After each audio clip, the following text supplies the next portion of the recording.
হ্যাঁ, তো সমস্যাটা আপনার মধ্যে। কিন্তু আমার জীবন নষ্ট করে ফেলেছে আর আপনি বলছেন আমার দোষ। আমার মনে হচ্ছে আপনি মানসিকভাবে খুব উত্তেজিত, কারণ কিন্তু যদি সে আপনাকে কোনো কথা না বলে ছেড়ে চলে যায়? You are losing your Jannah, sister. আমার প্রশ্ন ছিল, আমাকে বুঝতে হবে না বোন। হ্যালো, আসসালামু আলাইকুম ভাই, আমি পুরুষের দ্বিতীয় বিয়ে সম্পর্কে আপনার লেকচার শুনেছি। পুরুষরা একের অধিক বিয়ে করতে খুব পছন্দ করে এবং ইসলাম তাদের সেটার অনুমতি দেয়। এমনকি সেটার জন্যেরও তাদের দরকার, তাদের প্রথম স্ত্রী দ্বিতীয় স্ত্রীর অনুমতির দরকার নেই যদি তারা তৃতীয় বা চতুর্থ বিয়ের জন্য যায়। আপনার কাছে আমার প্রশ্ন হল যে নারীদের মধ্যে ধৈর্য কম থাকে এবং সামাজিক পরিস্থিতিতে যেখানে একটা পরিবার চালানোই খুব কঠিন, সেখানে যখন ব্যক্তি দুটো তিনটে করতে চায়, যদিও তারা জানে তারা তাদের সাথে ন্যায় বিচার করতে পারবে না, এমন অবস্থায় কিছু রাষ্ট্র এটাকে বাধ্যতামূলক আইন করেছে যে পুরুষ সেখানে যাওয়ার আগে প্রথম স্ত্রীর কাছ থেকে অনুমতি নিতে হবে।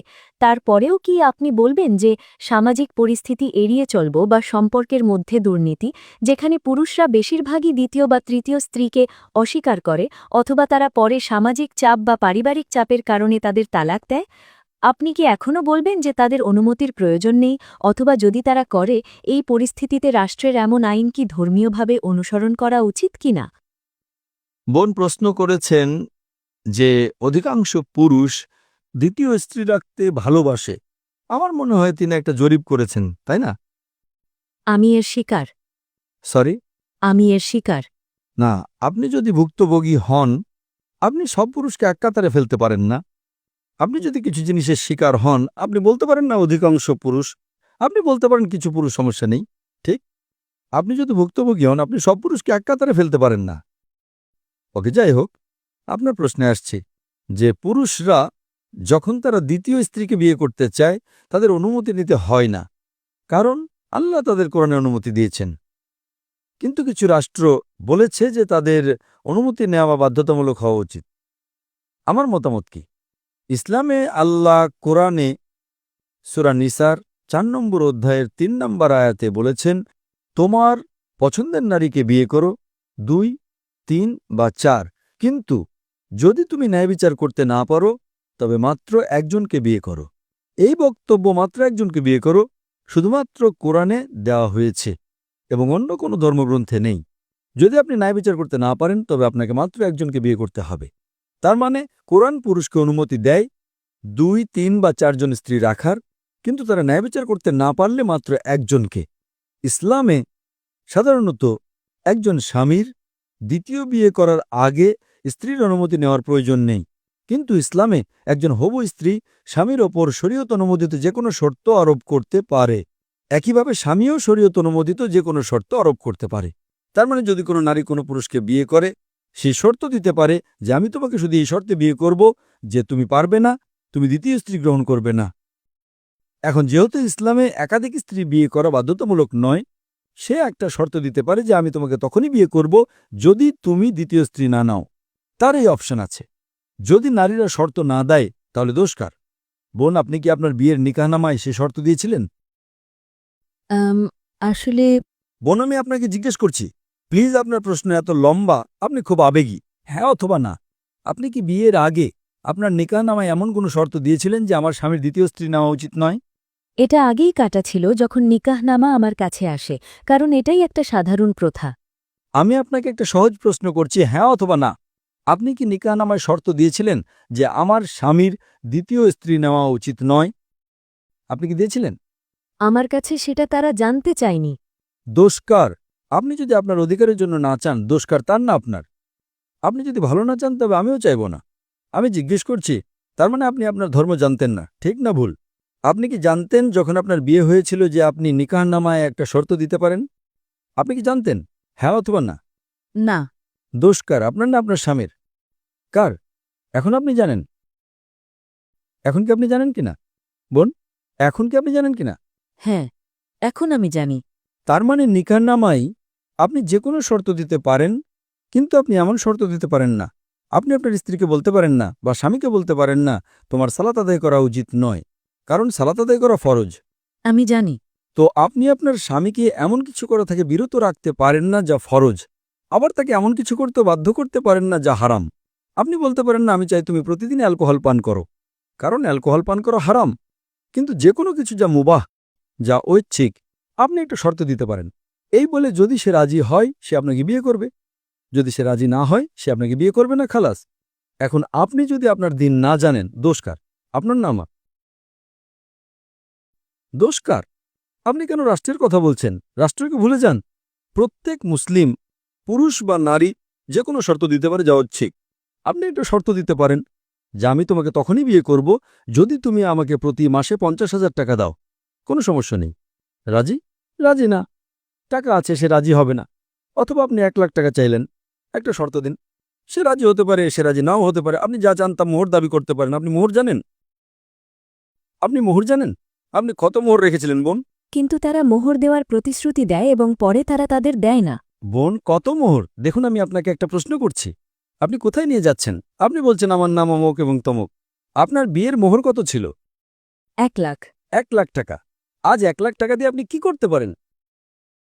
এটার কোনো মূল্য নেই। তো আপনি কেন সেই মোহরে রাজি হয়েছেন?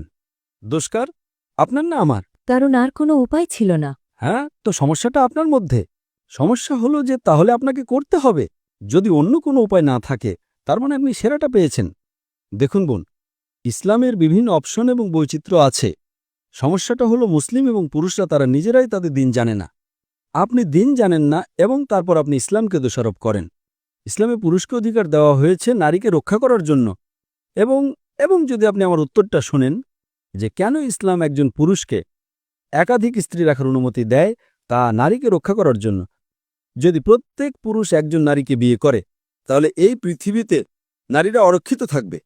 কারণ বোন, আজ পৃথিবীতে পুরুষের চেয়ে নারীর সংখ্যা বেশি। আপনি কি সেটা জানেন? না। শুধু নিউ ইয়র্কে, শুধু আমেরিকা যুক্তরাষ্ট্রে পুরুষের চেয়ে 4.3 মিলিয়ন নারী বেশি আছে। জার্মানিতে একাই পুরুষের চেয়ে 1 মিলিয়ন নারী বেশি আছে। শুধু রাশিয়াতে পুরুষের চেয়ে 10 মিলিয়ন নারী বেশি আছে। যদি আপনার বোন বা আমার বোন রাশিয়াতে বাস করে এবং সেখানে 10 মিলিয়ন নারী আছে যারা স্বামী পায়নি, তাদের একমাত্র উপায় হলো তারা হয় এমন কোনো পুরুষকে বিয়ে করবে যার ইতিমধ্যে একজন স্ত্রী আছে, অথবা গণসম্পদ হবে। আপনি কি বুঝতে পারছেন? গণসম্পদ, ডক্টর জাকির, এটা খুব কঠোর শব্দ। এটা সবচেয়ে পরিষ্কৃত শব্দ যা আমি ব্যবহার করতে পারি।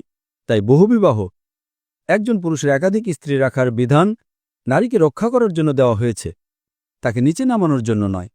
সমস্যাটা হলো অনেক পুরুষ, অনেক মুসলিম নারী তারা তাদের অধিকার জানে না। আমরা দোষী।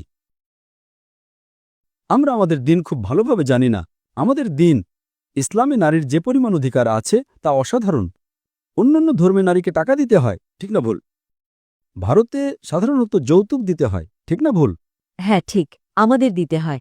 আপনি কি যৌতুক দিয়েছিলেন? আপনি কি যৌতুক দিয়েছিলেন? না। আপনি এটা পেয়েছেন, আলহামদুলিল্লাহ।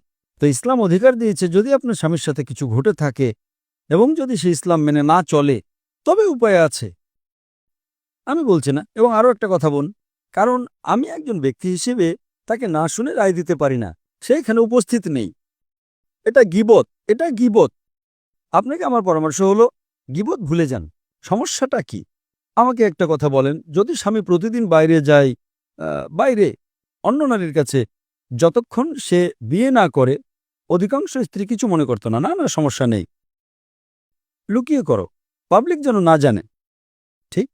আপনি আমেরিকায় যান, তারা থিত হওয়ার আগে 8 জন ভিন্ন ভিন্ন যৌন সঙ্গী রাখে। একজন ভালো মুসলিমা বলবে, আমি আমার মুসলিম বোনকে পাবলিক প্রপার্টি হওয়া থেকে আটকাবো, আমি স্বামী ভাগ করে নিতে কিছু মনে করব না যদি সে একজন ভালো মুসলিমা হয়। আপনি কি বুঝতে পারছেন বোন? আপনি কি বুঝতে পারছেন?